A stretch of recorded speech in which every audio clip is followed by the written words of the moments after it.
La passion ne s'explique pas toujours, c'est ce que l'on dit en tout cas. Et ma passion du sport automobile, elle a trait bien sûr aux voitures, au bruit, à tout ce qui fait la magie du sport auto, mais aussi peut-être encore plus aux acteurs du sport auto, ces pilotes, copilotes, team managers, ingénieurs, ceux qui ont consacré leur vie au sport auto, juste par passion. C'est pour ça qu'on avait envie de créer ce concept de carte contrôle, des interviews avec des acteurs.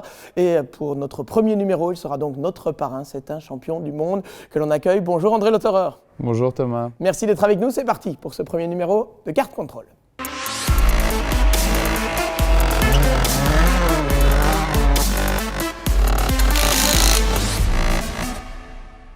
Et on se retrouve donc avec effectivement André Lotterer.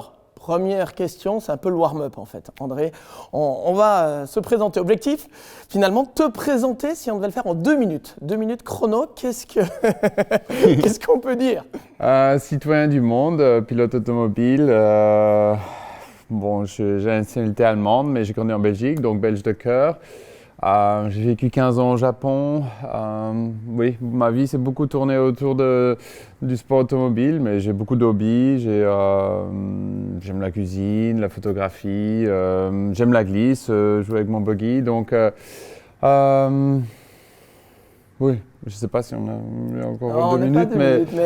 Oui, alors, pour il y l'instant, a la partie sportive, il y a celle que tout le monde connaît, évidemment. André Lotterer, c'est un Grand Prix de Formule 1, on aura peut-être l'occasion d'en reparler un petit peu plus tard. 3 victoires aux 24 heures du Mans, 2 titres de champion du monde d'endurance. Effectivement, le Super GT, la Super Formule 1, un parcours assez incroyable à travers le monde. Et puis, surtout, et c'est pour ça que je suis vraiment très content que tu aies accepté l'invitation aujourd'hui, un passionné de sport auto, dans tous les sens. On est au lendemain des Legend Boucle, qui est donc un rallye de voitures historiques à Bastogne où tu étais avec une Porsche. À partir du moment où il y a un volant, un moteur, je crois que tu es parti.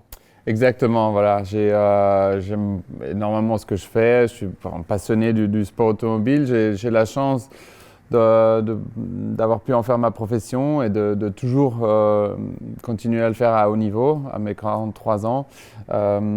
C'est sûr qu'avoir gagné au Mans, c'est quelque chose, c'est comme un aboutissement, une réussite, mais j'aime bien toucher à tout. Donc voilà, le rallye, j'avais fait les boucles de Spa il y a 11-12 ans, 2 années de suite avec une Porsche et une Audi.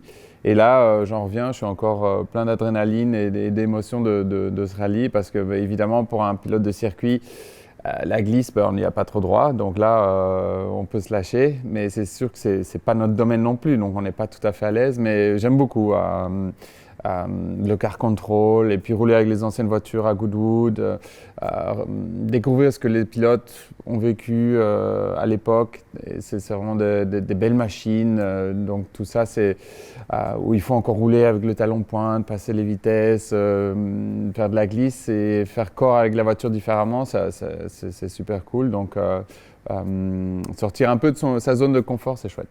Voilà, je pense que la présentation de 2 minutes finalement représente bien qui est André Lotterer et c'est très bien. Alors le principe de l'émission, tu vas le voir, c'est un système de cartes et c'est pour ça qu'on appelle ça carte contrôle.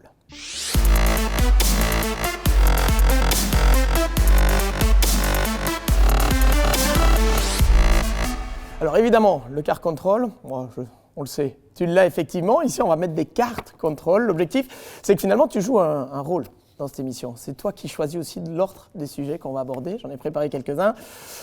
Tu choisis dans le panel. Ici, on a quelques cartes. Tu choisis. On commence et on va partir un peu sur différents éléments, des thèmes de ta carrière ou de ta vie. Bon. Allez, tu dis tout. Le jour qui a changé ma vie. Je pense qu'il y en a plusieurs. Mais si on revient à mes 7 ans, mon père m'a amené à Mariembourg faire du karting. Il a vu que je roulais bien, que je prenais les bonnes trajectoires et il m'a demandé si je voulais faire du kart. Et je pense qu'il avait une vision déjà parce que il faut rappeler que mon père était directeur technique d'une équipe de sport automobile, RAS Sport, qui avait engagé Sport. Des voitures en championnat d'Europe, en championnat de Belgique, championnat du monde. Ouais, rallye, circuit. Donc moi j'ai vraiment grandi dans cet univers. La première chose dont je me souviens que je voulais devenir, c'était pilote automobile. C'était le mec avec la combi et la belle nana. Et donc on va faire du karting et on se retrouve chez Karting Évrard, qui était un marchand de cartes. Il y avait qu'un kart pour enfants. Et on se retrouve devant le kart. Il me dit, tu veux faire ça? Je dis oui, mais on fait ça sérieusement. Hein. D'ici à la Formule 1, tu ne vas pas te lasser parce que ça coûte des sous, aller jouer au foot, puis après tennis et puis basket. Non, on fait ça d'ici à la Formule 1 correctement. Donc voilà, on a embarqué le kart dans la voiture et on rentrait à la maison. Je courais dans la maison, maman, papa m'a acheté un kart. Et comme elle connaît bien mon père, étant perfectionniste et il ne fait pas les choses à moitié du tout, elle a tout de suite mis les mains sur la tête. Oh mon Dieu! Donc, tous les week-ends sur la piste de kart. Et je pense que ça, c'est vraiment le jour qui a un peu changé ma vie. Bon, c'est tôt, hein, mais ça a donné une direction. Après, c'est sûr que gagner Le Mans, c'est tout un autre niveau, mais dans ma carrière de pilote, ça a quand même beaucoup changé. C'est un aboutissement, comme je l'ai dit tout à l'heure. Et je suis arrivé vraiment dans la cour des grands. Bon, j'avais déjà pas mal réussi au Japon à gagner les championnats et tout, mais il manquait encore un truc. Mais de pouvoir gagner Le Mans, ça a quand même changé plus ma carrière, on va dire, que ma vie. Mais voilà, c'est 2 jours-là. Sur un CV, ça change tout quand même, gagner. Oui, voilà. Bon, tu l'as un peu écrit sur le front. C'est la course que tout le monde veut gagner, ou que tout le monde rêve de gagner. C'est la plus belle, plus grande course du monde. Donc, de pouvoir être là en haut du podium avec tes équipiers, toute l'équipe, c'est quand même quelque chose d'exceptionnel. Allez, merci, parfait. On tire une autre carte. Vas-y. Si je devais changer de métier, je serais… bon, quand je devais percer, ou on essayait de percer dans le sport automobile, de passer du karting à la voiture, évidemment, c'est un sport qui coûte beaucoup d'argent. On n'en avait pas assez, on était endettés. Je ne savais pas si ça pouvait continuer. Et bon, j'allais…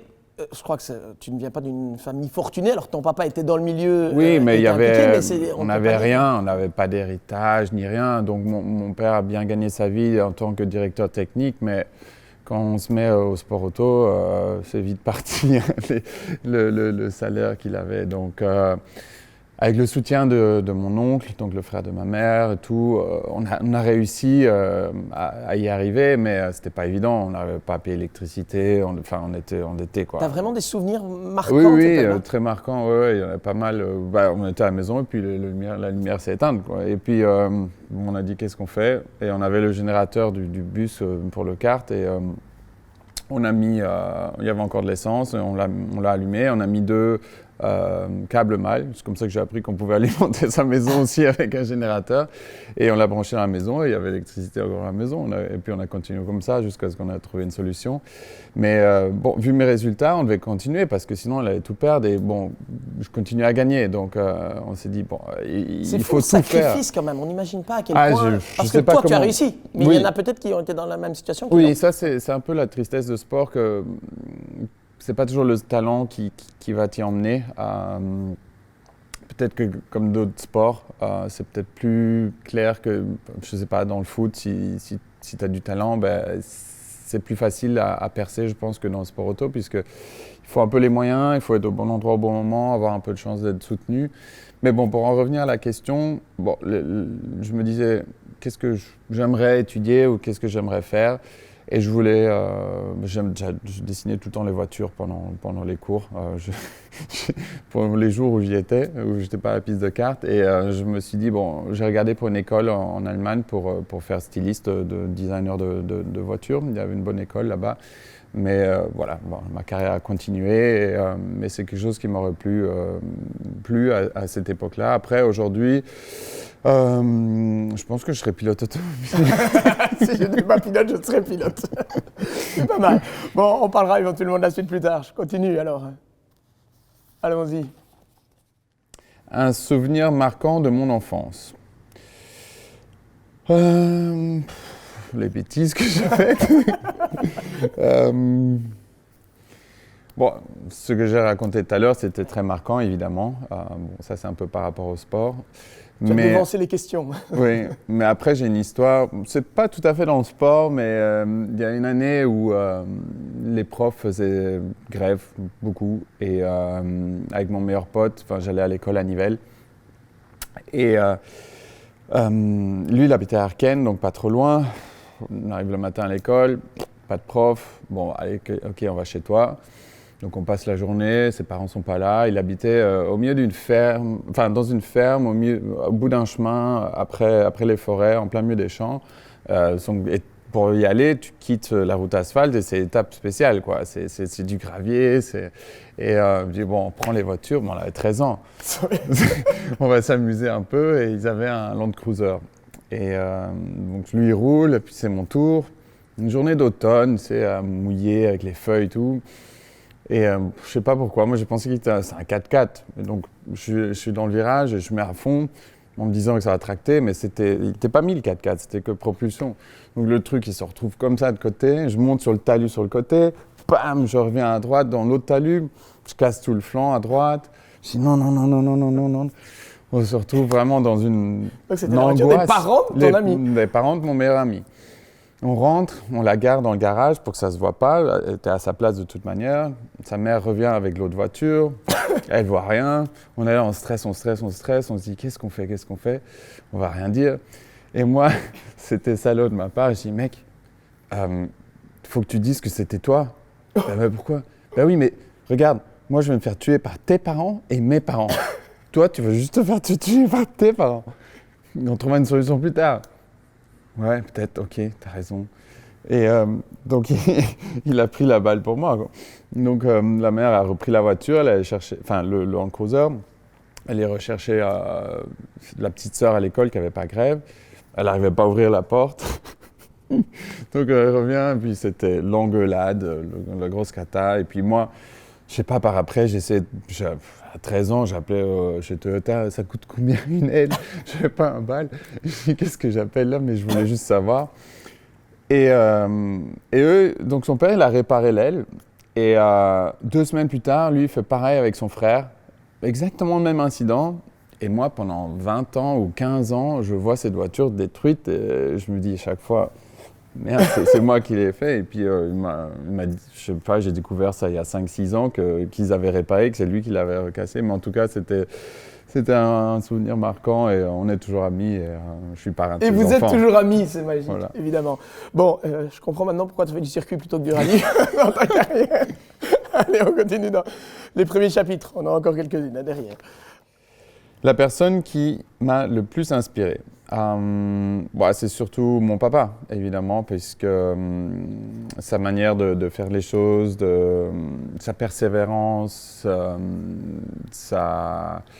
de mettre la barre si haut dans plein de niveaux. Il était très exigeant, c'est ça? Il était très exigeant, mais toujours avec plein d'amour et plein d'humour aussi. Mais ça m'a beaucoup appris. Et le fait de pas vraiment mettre de limites sur ses objectifs ou de faire les choses avec une perfection, ça m'a quand même beaucoup apporté parce que moi aussi, du coup, j'ai adopté un peu cette mentalité, même si on est très différents. Mais d'aller au Japon, de passer au-delà de tellement de barrières, ça, je pense que c'est grâce à lui. Donc, et sa discipline aussi. J'ai plus le caractère de ma mère, mais je pense que sa discipline, ça m'a aussi montré un exemple, comment faire les choses vraiment dans le détail et beaucoup plus loin. Après, en termes de sport automobile, j'étais un grand fan d'Ayrton Senna. Donc, quand je regardais les Grands Prix et tout, ça m'a quand même vraiment beaucoup inspiré. Son charisme, ce pilote emblématique, c'est ça. Et puis, ça revient d'il y a longtemps. C'est un pilote qui s'appelle Johnny Cecotto. Je ne sais pas si tu vois qui c'est. Qui a fait moto et voiture. Moto et voiture. Et lui, en 86, il roulait pour l'équipe de mon père. Il faisait le championnat d'Europe de touring car en Volvo. Et c'était le pilote, quoi. Il était là avec sa combi, le truc. Et moi, je l'idolâtrais. Ça m'a inspiré pour devenir pilote. Mais bon, maintenant, plus récemment, évidemment, je suis très inspiré par la carrière de Jack Hicks, évidemment aussi de un peu toucher à tout. Je suis fan de lui et de sa carrière, donc c'est une belle inspiration aussi. Ouais, vous êtes d'ailleurs représentant de la même marque, puisque Jackie est représentant de Genesis et André est, vous le savez, pilote Genesis en vue du programme Championnat du monde d'endurance et Le Mans 2026. Parfait. Tu es bavard, mais c'est très bien, les infos sont super. Alors, vas-y, je te laisse choisir. Ce que j'aime, que je n'aime pas dans l'évolution de mon sport. Il y a un élément Pas facile, abordé, ça. Je dois faire finalement. attention avec la FIA maintenant. Non, bon, ce que j'aime, c'est évidemment que le sport a beaucoup évolué, qu'il a grandi. Par exemple, en WEC, maintenant, on a énormément de constructeurs. Donc ça, c'est vraiment c'est super positif pour le sport parce que ça n'a jamais été évident pour le sport prototype d'avoir beaucoup de constructeurs. Ça a toujours été un peu cyclique. Mais depuis qu'on a le WEC, c'est le championnat du monde d'endurance, ça a vraiment beaucoup évolué. Après, le LMP1, c'était des voitures vraiment incroyables, qu'on n'a malheureusement plus, mais c'était compliqué avec les budgets, ça coûtait énormément d'argent. Maintenant, on a trouvé une solution avec l'hypercar d'avoir beaucoup de constructeurs. Et là, bon, il y a Genesis qui vient, Ford a annoncé leur arrivée, donc j'arrive même plus à compter combien. Aston arrive maintenant. Aston aussi, donc je ne sais pas combien ils sont. Si je ne me trompe pas, c'est 9 constructeurs. Il n'y a plus Lamborghini, donc, mais oui, on va être à une dizaine de constructeurs en tout cas. C'est extraordinaire. C'est extraordinaire, donc ça, c'est vraiment quelque chose que j'aime beaucoup. Après, ce que j'aime pas dans l'évolution de mon sport, c'est... Je pense que la modification et l'évolution des circuits, avec tous les échappatoires, on perd un peu la finesse et le respect de la limite de la piste. Ça veut dire le fait qu'il y ait des dégagements asphaltés et que ce ne soit plus une ligne blanche et puis de l'herbe ou quelque chose exactement, comme ça. Donc ça ne pénalise plus vraiment et du coup on peut rouler avec moins de précision, on peut ouvrir et il n'y a pas l'accident qui t'attend. Et je trouve que ça amenait quand même quelque chose où ça pouvait séparer un peu plus les bons et les moyens, on va dire. Et nous, en tant que commentateurs, quand on commande les courses, le problème de track limit, c'est quelque chose que je déteste. Voilà, vraiment, et parce puis, qu'autant quand il y a de l'herbe, on voit tout de suite, on perd du temps. Voilà, et puis tu sais que tu ne vas pas aller faire l'extérieur à quelqu'un parce que, bon, évidemment... Tu as du respect, comme tu le disais, quoi. Voilà, tu as du respect, et puis tu sais que si lui, il ouvre la trajectoire, bah, tu vas aller dans l'herbe, tandis que maintenant, tu fais le détour, tu reviens, limite, tu es devant lui, il faut le laisser passer. Toutes ces choses-là... La pénalité qui vient derrière, qui peut être contestée. Ouais, ça casse un peu le sport, on va dire. Bon, ça reste du sport, évidemment. Bon, il y a des avantages, des inconvénients, c'est sûr. Ça a toujours été fait pour la sécurité, mais je ne sais pas si c'est vraiment plus safe en plus, parce que les mecs, ils manquent de respect, ils vont encore plus vite, ils passent plus vite, et du coup, l'incident est encore à une vitesse plus élevée. Donc, voilà, c'est un peu dans ces zones-là. Merci André. Bon allez, question suivante, vas-y. J'ai l'impression que ce jeu devient de plus en plus amusant. La course la plus difficile de ma vie. Bonne question ça. On en a eu pas mal des durs. Bon, on aurait pu dire la plus belle, mais j'avais pensé la plus belle, mais la plus belle, il y en a beaucoup. Il y en a beaucoup, mais je pense que le moment le plus difficile, c'est aussi quand il y a énormément d'enjeux.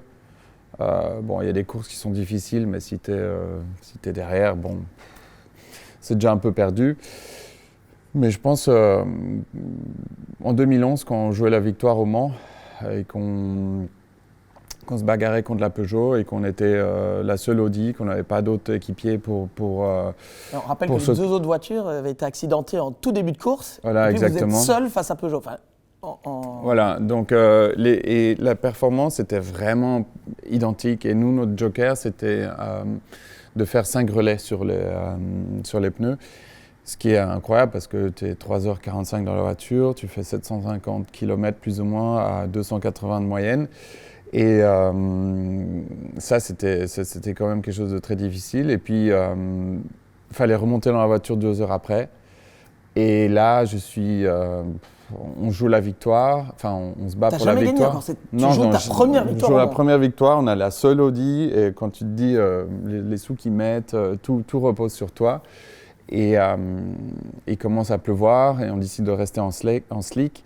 Je devais survivre en slick, c'était vraiment extrêmement difficile. J'avais presque le mal de tête parce que un proto qui n'a pas beaucoup d'appui au Mans, les vitesses sont rapides, avec des pneus, on va dire, assez de gomme dure parce que nous, c'était notre choix. Les Peugeot, ils ont mis, je crois, les pneus un peu plus soft. Donc, ils s'adaptaient mieux. Mais c'était la meilleure stratégie de rester en piste et il ne fallait pas faire d'erreur. Et parfois, j'ai perdu la voiture de justesse. Je ne sais pas comment je l'ai rattrapée. La course, elle allait être terminée. Mais j'ai réussi à rester sur la piste et on a gagné la course. Donc, c'était quand même… Il y avait plein de challenges aussi. Le dernier relais, j'avais une crevaison lente. Donc, il fallait rentrer. Mais si on rentrait trop tôt, enfin si on rentrait à ce moment-là, il fallait refaire un splash derrière parce que c'était pour le dernier relais. À ce moment-là, j'ai cru que j'étais deuxième, ils annonçaient les écarts, donc j'ai cru que je perdais la course, mais en fait je gagnais. Donc c'était une course extrêmement difficile, mais bon. C'est fantastique parce qu'en fait, en écrivant la question, je me suis dit je ne vais pas mettre la plus belle course de sa vie parce qu'il va me dire Le Mans 2011.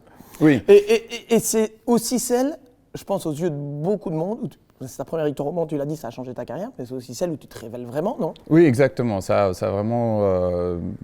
bon, on me connaissait déjà dans le sport, mais je n'avais pas eu une grosse victoire. Puis ça avait un peu mal commencé. Enfin, l'année d'avant, j'avais fait deuxième au Mans. Bon, on avait eu la chance que les Peugeot, ils ont cassé leur moteur, sinon on ne faisait pas podium. Mais tu avais eu l'accident à Spa. J'ai eu l'accident à Spa dans le tour de chauffe. Arnage, j'ai bloqué la roue, j'ai cassé le museau. Donc du coup, on fait deuxième. C'était pas une super année, donc je devais prendre un peu confiance. Et puis quand la R18, la première est sortie avec le cockpit fermé, elle m'allait comme un gant cette voiture. Je dis bon, allez, il suffit de faire pas d'erreur et c'est bon quoi.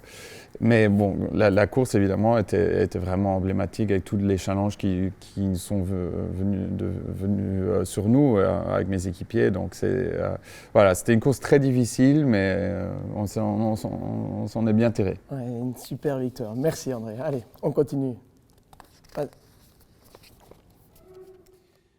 J'ai encore un grand rêve à réaliser. Lequel? Ça peut être privé, hein, privé ou pro, peu importe. Mais… Oui, c'est sûr que, bon, j'ai pas encore de famille. C'est sûr que j'aimerais bien être papa un jour et avoir une belle famille, être heureux et que tout se passe bien à ce niveau-là. C'est quelque chose que j'ai un peu reporté par la priorité sur ma carrière. Par la force des choses aussi. Par la force des choses. Et aussi peut-être le fait de vouloir faire les choses peut-être trop bien ou bien, de vraiment être là pour ça. C'est sûr que ça aurait été chouette déjà de l'avoir fait et d'avoir emmené ton gamin aux courses et tout, mais je pense que j'ai peut-être beaucoup profité de ma liberté et de faire ce que je veux quand je veux et de partir quand je veux et je me suis peut-être un peu habitué à ça. Donc voilà, ça c'est quand même un rêve que j'aimerais réaliser. D'être heureux à ce niveau-là dans ma vie, parce que bon, je suis très heureux avec le sport et tout ce que je fais tout seul. Et oui, récemment, je suis allé au Dakar. J'ai eu la chance d'avoir été invité par le prince et le patron de la Fédération d'Arabie Saoudite. Et il m'a amené dans l'hélicoptère suivre toutes les spéciales. Et je suis tombé amoureux de cette course et je me suis mis comme but d'aller faire le Dakar. Et donc ça, c'est mon rêve le plus récent. Et il est très ancré, j'ai l'impression, parce qu'à chaque fois que j'ai visualisé quelque chose tout au long de ma vie et de ma carrière. Il y a eu juste 2, 3, des choses comme ça que je rêvais de faire. Et c'est un peu au même niveau de force. On voit l'héritage de Jackie X, hein, le Mans, le Dakar, le rallye, un peu tout. Oui. Ouais. Allez, continuons sur ce. Vas-y. Ce que je n'ai jamais osé dire, mais que je vais dire aujourd'hui. J'avais oublié celle-là, mais elle est bien. Pas une autre. Tu as droit à un joker si tu veux. Je dois réfléchir loin, ça c'est très profond ça. J'étais surpris de t'entendre dire que tu voulais être papa, pour être honnête déjà. C'est vrai que tu as l'image de quelqu'un qui aime sa liberté, comme beaucoup de pilotes d'ailleurs. Mais… c'est dur. Tu peux la jouer en joker si tu veux. Je ne t'en voudrais pas.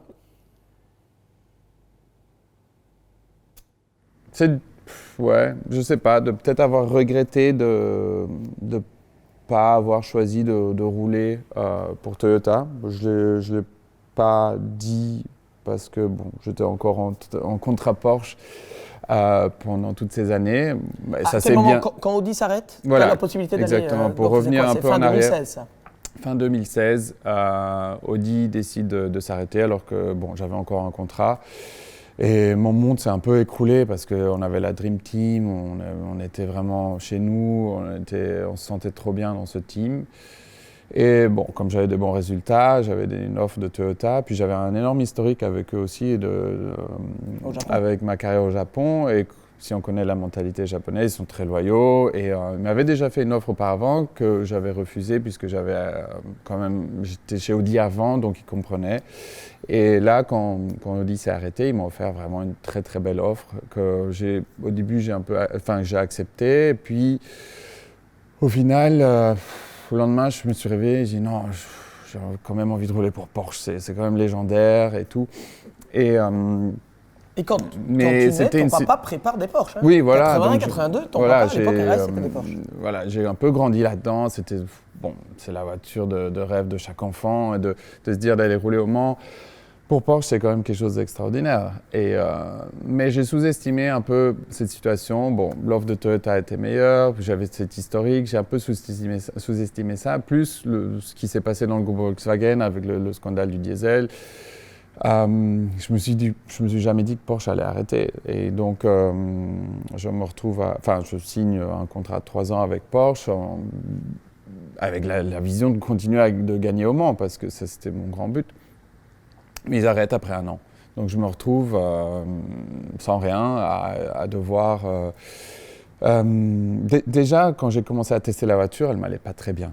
J'ai dû complètement changer mon pilotage et je voyais que la Toyota allait mieux. J'ai commencé un peu à psychoter parce que je dis, voilà, il y avait plus d'argent là-bas et en plus elle marche mieux. Et mentalement, c'était pas facile. Et puis donc, comme ils s'arrêtent, en plus j'étais en tête de la course du Mans. J'avais gagné une 4e fois, à 2 heures de la fin, le moteur il casse. Et puis ils arrêtent le programme. C'est la fin des années 2017 où il y a l'MP2 qui est en tête avec Thomas Laurent. C'est une année folle. Là, et donc, ouais, je me suis dit, j'avais de l'or dans les mains que j'ai pas pris. Après, voilà, j'ai fait la Formule E, j'ai fait d'autres challenges et finalement, mon chapitre avec Porsche se termine en beauté avec le championnat du monde l'année passée, mais ça a pris du temps. J'ai jamais eu le succès que je voulais avoir chez Porsche. Donc, logiquement, on se dit, oui, c'était une erreur. Quand on regarde, on se dit, tu aurais pu ajouter d'autres victoires au Mans.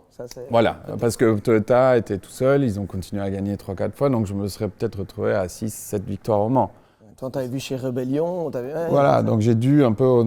Et bon, j'ai jamais trop osé le dire parce que, bon, tu roules pour une marque fabuleuse, Porsche, et c'est quand même un luxe de pouvoir rouler pour eux. Et j'ai toujours essayé de faire un maximum pour que tout se passe bien. Mais je sais pas, les étoiles ne se sont pas super alignées pour moi là-bas jusqu'à la dernière année, l'année passée, de gagner le championnat du monde, dont je suis très fier et très remerciant. Et Porsche s'est toujours très bien occupé de moi et a fait en sorte qu'on fasse du mieux. Mais voilà, en regardant un peu en arrière, c'est quelque chose que j'ai jamais trop osé dire parce que voilà, il faut regarder de l'avant, mais c'était assez difficile à digérer. Ouais, merci de ne pas avoir joué le Joker, il fallait oser. Je vois que tu es joueur et que tu participes. Vas-y, je t'ouvre l'éventail. Nouvelle question. Un pilote doit être égoïste, vrai ou faux? C'est les deux en fait, parce que c'est sûr que sur la piste, tu dois être égoïste parce que sinon tu ne vas jamais atteindre tes buts ou te démarquer ou prendre l'avant. Mais par contre, il y a un énorme travail d'équipe qu'il y a à faire en arrière-plan avec ton équipier. Surtout en endurance. Surtout en endurance, voilà. Donc, je pense qu'un bel équipage en endurance, c'est un équipage qui n'a pas d'ego. Parce que voilà, un jour, lui, il est mieux ou il est un peu plus faible, donc il faut s'occuper de lui.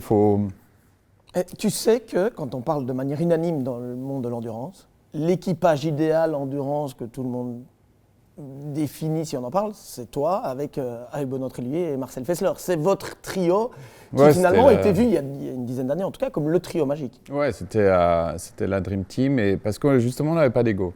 J'avais quand même l'avantage d'être meilleur pote avec Benoît depuis le Japon. Et on a passé nos journées ensemble là-bas et on n'a jamais parlé sport auto. Ouais, moi je suis mieux que toi ou pas. Ou je pense qu'on avait assez de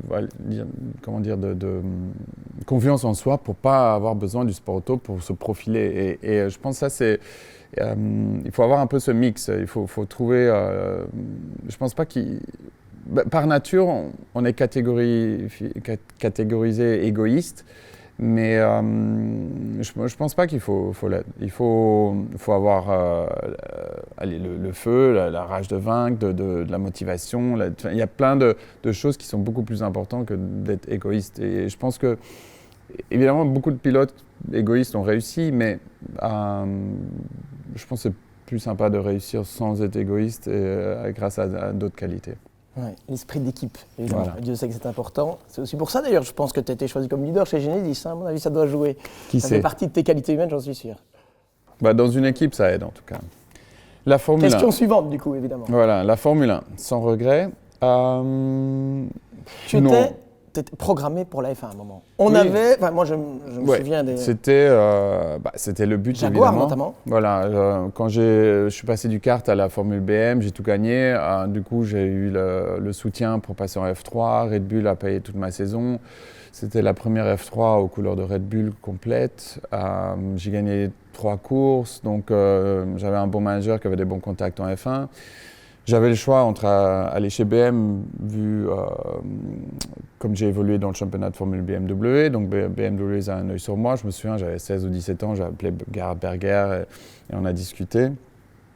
J'avais l'option de suivre la filière Red Bull et Jaguar aussi était intéressé. Et Jaguar, c'était la voie la plus directe pour aller en F1. Et du coup, on a pris ça.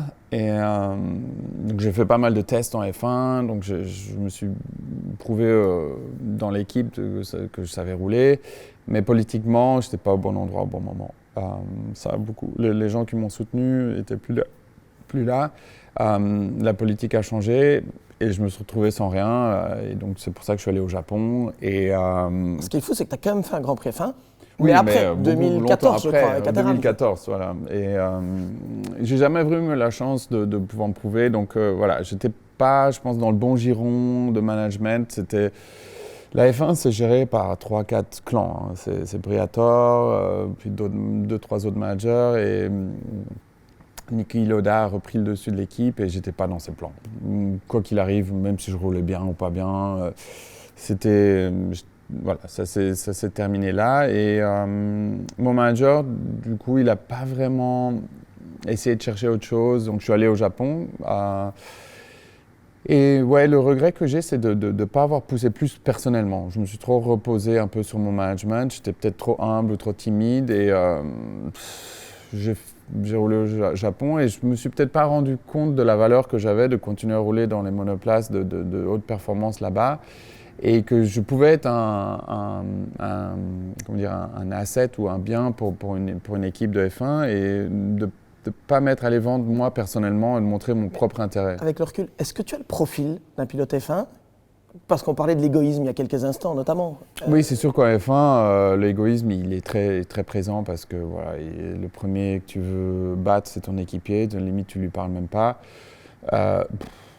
C'est quelque chose que j'ai vécu dans ma carrière, que je sais gérer. Je ne pense pas qu'il y a qu'on peut dénommer un profil type parce qu'il faut s'adapter. Soit tu as du talent, tu as la motivation, tu veux le faire, tu y vas. Et je savais clairement rouler avec je me suis prouvé dans les essais que je pouvais être plus rapide que les pilotes titulaires, etc. Mais voilà, le regret que j'ai, c'est de pas avoir poussé plus personnellement après que les choses se sont arrêtées avec Jaguar, avec les qualités que j'avais de continuer à rouler dans des monoplaces et j'étais resté affûté en fait tout le temps.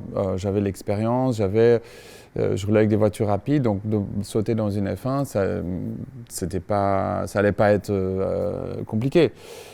Et j'ai juste continué à rouler au Japon là-bas et me contenter de ça. Et ça, c'est peut-être que j'aurais dû.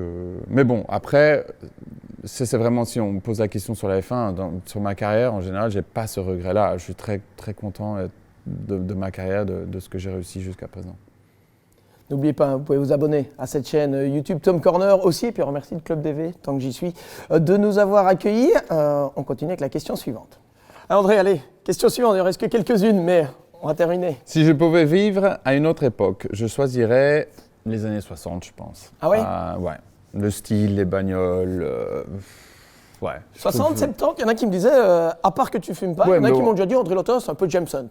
Ouais, si t'es dans les années 60, évidemment, t'es pas loin des années 70, donc tu peux faire un peu les deux, quoi. Donc, et même aller un peu dans les années 80. Je pense que si je pouvais choisir, bon, c'est sûr que je serais peut-être pas envie. Oui, alors j'allais te dire, parce que c'est assez fou que tu dis que c'était le sport hyper dangereux quand même à l'époque. Hyper dangereux.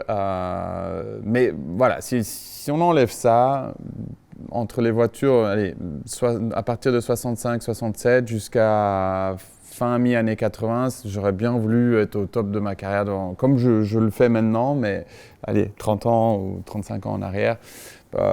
J'ai eu la chance de chaque fois être invité à Goodwood. Et là, tout est près 66. Et j'adore rouler avec ces voitures.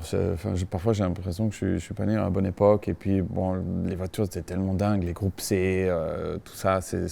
Puis le look, le style, les gens, l'élégance, c'était quand même assez sympa.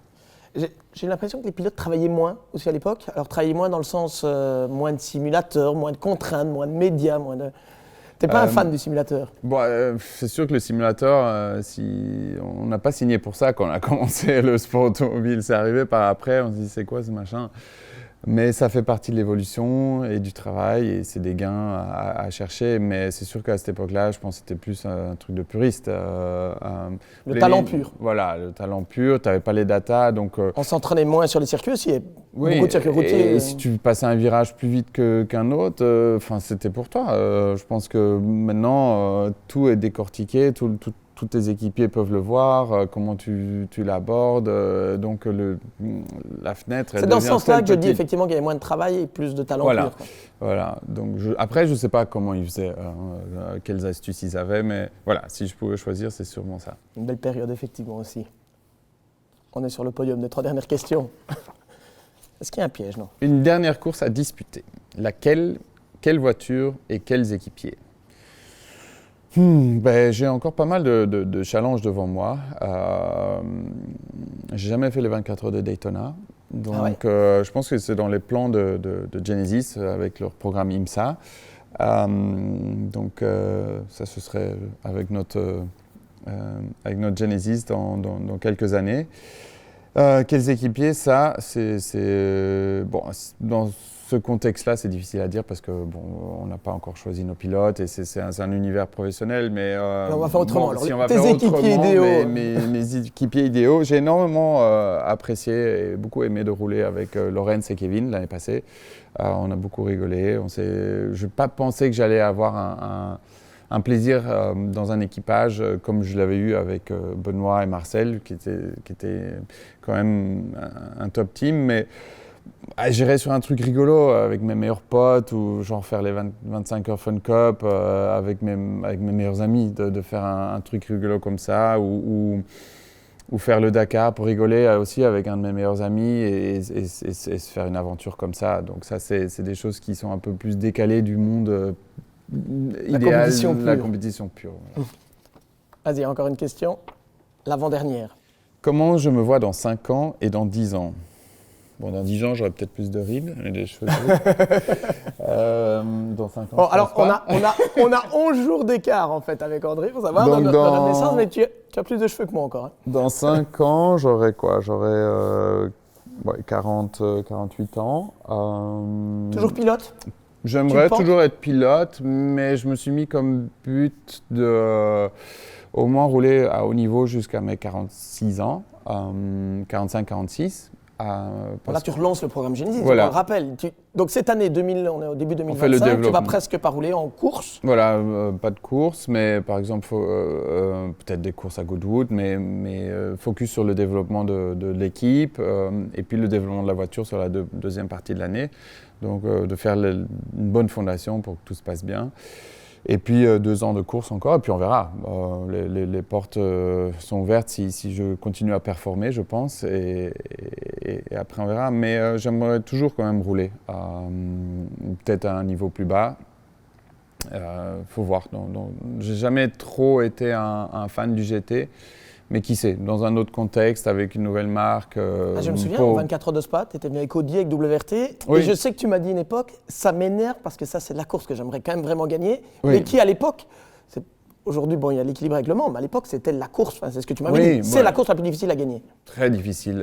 Puis j'ai grandi autour de cette course avec l'équipe de mon père, donc j'aurais trop bien voulu gagner cette course. Et on n'est pas passé loin 2-3 fois avec Audi. Mais puis ça a changé de marque de pneus, puis je l'ai fait encore 2 fois, mais je m'amusais vraiment pas au volant, je me sentais pas à l'aise et j'attendais la fin du relais en fait. Je prenais pas mon pied et je me dis bon, ça sert à rien de le faire, c'est mieux que quelqu'un d'autre le fasse et je me concentre sur mes projets. Et c'est devenu vraiment un truc spécialiste de GT. Donc voilà, dans 5 ans, j'aimerais quand même encore rouler assez correctement. Et dans 10 ans, 53 accompagner ton ans, fils sur les pistes de voilà, karting. plus ou moins un truc comme ça. Ou bien le management, quelque chose comme ça, une reconversion, tu as déjà pensé? Oui, j'aimerais toujours rester dans le milieu de l'automobile. Je pense que j'ai une valeur à apporter en termes de représenter une marque, d'être là, mais surtout pour aider les pilotes, pour garder une harmonie dans l'équipe, pour faire le lien entre les pilotes et l'équipe, être sûr que les 2 clans soient bien écoutés et que le team spirit soit présent parce que ça peut vite perdre un peu de l'entente parce que tout le monde, voilà, les égos, on en parlait tout à l'heure, évidemment, etc. Ouais. Et je pense que ça, j'ai pas mal apporté. Donc, j'aimerais bien accompagner un grand programme à faire des choses comme ça. Mais oui, voilà, aussi personnellement, c'est sûr que dans 10 ans, j'aimerais bien, comme tu dis, accompagner mon fils dans des aventures ou ma fille, je ne sais pas, dans des aventures autour de 4 roues. Bon, dernière question. T'as tiré au hasard, hein, mais c'est peut-être la question piège finalement. Aïe, aïe, aïe. Les voitures de course électriques, kiff ou pas kiff? Au début, c'était quelque chose… Ouais, donc on rappelle que tu as fait combien de saisons Formule 1 finalement? 6 ou 7 saisons. Ouais, quand même, hein, donc tu as beaucoup roulé en monoplace électrique. En tout cas. Oui, donc au final, kiff. Au début, c'était pas kiff. Parce que j'étais très heureux là où j'étais en LMP1 mais j'avais pas compris l'évolution du monde de l'automobile et l'influence que ça peut avoir parce que tout allait très vite, hein. On roulait avec des voitures traditionnelles, puis bon, Audi est arrivé avec le diesel, les voitures qui étaient devenues très efficaces et Le Mans était une grosse plateforme pour les constructeurs pour montrer l'efficacité, puis le hybride est venu, et puis tout de suite l'électrique. Et quand j'ai vu Lucas Di Grassi, qui était mon équipier chez Audi, être impliqué dans la Formule 1, bon, on rigolait, quoi, parce que c'est quoi cette bagnole? Nous, Surtout on a 1000 chevaux. Elles n'étaient pas très performantes. Oui, voilà. Nous, on a 1000 chevaux, ils ont besoin de 2 voitures pour faire la course et tout. Et puis moi, je me retrouve dans cette situation où Porsche arrête, mais je savais qu'ils allaient en FE, donc je me dis, bon, il faut que j'aille en FE. Donc j'active un management qui me trouve le volant, et puis je roule la première fois avec la voiture, je dis, mais c'est quoi ce truc, quoi? Il n'y a pas d'aéro, les pneus, c'est une cata. Mais cette recette, au final, fonctionne très bien dans les circuits en ville, parce que c'est un peu comme du rallye. J'explique aux gens, c'est comme si tu veux prendre ton vélo et faire le tour de l'appartement ou de ton salon. C'est sûr que tu ne vas pas aussi vite que sur un circuit à l'extérieur ou un circuit permanent, mais c'est technique, quoi. Le challenge, il n'est pas facile. Et si tu roules avec un vélo sur la route normale, tu vas plus vite, mais il y a moins de danger ou de finesse. Et donc les circuits citadins avec la Formule 1, ça fonctionne bien. Et je pense que c'est la première fois aussi que j'ai découvert le sport auto avec vraiment un message pour l'avenir, pour promouvoir Ils sont très très bons à la Formule 1 pour aussi vous inciter, vous en tant que pilote, en disant pour représenter la course du futur, pour être plus clean et tout ça. Donc c'est la première fois que j'ai vu le sport auto de cet œil-là avec un aspect, avec un sens. Avant c'était toujours je roulais vite et gagner des courses, mais là il y avait les deux. Bon après on peut en débattre, hein, l'électrique ou pas, mais au final kiff. Et surtout kiff parce que le niveau de pilote très haut. Les courses, au niveau pilotage, c'est extrêmement difficile. Je pense que c'est sous-estimé ce que les pilotes font en Formule 1. Le stratégie aussi.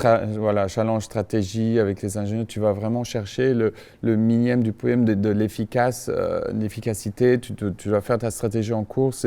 C'est des courses complètement imprévisibles. C'est toujours quelqu'un d'autre qui gagne. Il y a énormément de dépassements. Le show est super. Je pense qu'on voit ça de l'extérieur. Hormis, bon, c'est discutable qu'il n'y a pas de son. Je pense que c'est un peu ce qui manque aux gens. C'est un des points faibles, entre guillemets, voilà. En tout cas en tant que sport auto pour l'électrique, pour les fans. Mais quand tu regardes une course de FE, le show que tu as, au final, c'est 45 minutes. Les mecs, ils se dépassent tout le temps. Tu ne sais pas qui va gagner. Oui, c'est très critiqué, mais au final, je trouve que le produit fonctionne bien.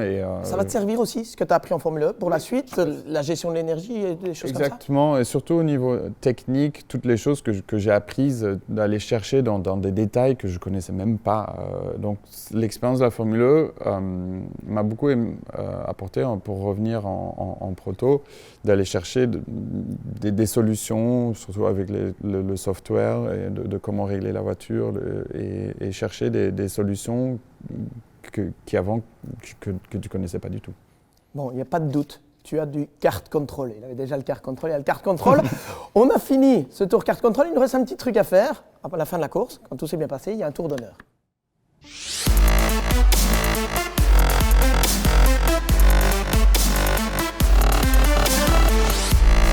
Alors le principe de ce tour d'honneur, André, cette fois, on ne va pas dans des longues tirades, ces réponses très brèves, 1 ou 2 mots. On est prêt, on termine en force avant de se quitter. Il y a peut-être des points dont tu as déjà un peu parlé avant, mais c'est pas grave, on va le refaire. Attention, prêt? Première question. L'idole de ta jeunesse? Ayrton Senna. Ton jeu préféré quand tu étais enfant? Lego. Voiture et guidée aussi. Ça va lié à la voiture. Ce que tu emportes avec toi sur une île déserte? Un bateau. C'est pas mal. Oui, une nana. Un pilote qui t'impressionne, et là je parle dans toutes les disciplines confondues du sport auto. Max Verstappen, c'est sûr qu'il est très impressionnant. Mais si ça doit être court... Les rallymen peut-être aussi. Je ouais, sais que tu es monté avec Thierry Neuville. Voilà, les rallymen, ça m'impressionne énormément. Ça, il n'y a rien à dire. On en a parlé récemment. Pour rappel, si vous ne l'avez pas vu, je vous invite à aller voir les réseaux d'André parce qu'il est monté à côté de Thierry Neuville dans la Hyundai. C'était assez sympa au Monte Carlo. Ton endroit préféré sur Terre? À la maison. Quelle maison? T'en as plusieurs, non? Oui, j'ai une maison. T'as vécu un peu partout, toi? Bon, le premier, c'est quand même le circuit, mais oui, à la maison, ma maison de vacances à Gordes. La voiture qui t'a le plus marqué? La 919 Evo, c'était la Porsche l'MP1 qu'ils ont faite complètement débridée. Pour battre les records, là? Oui, pour battre les records. Voilà. Tu as roulé avec celle-là? J'ai roulé à Spa avec ça, j'ai tourné en 1,43 je crois. Nîmes le lendemain a fait 1,41, c'était juste diabolique. Alors plutôt sport collectif ou sport individuel? Individuel. Une superstition avant de prendre le départ? Pas du tout. Aucune. Un titre musical ou un artiste qui t'inspire? Michael Jackson. Tu dis toujours oui pour? Des aventures. Plutôt chemise ou t-shirt? T-shirt. Une personnalité que tu souhaiterais rencontrer?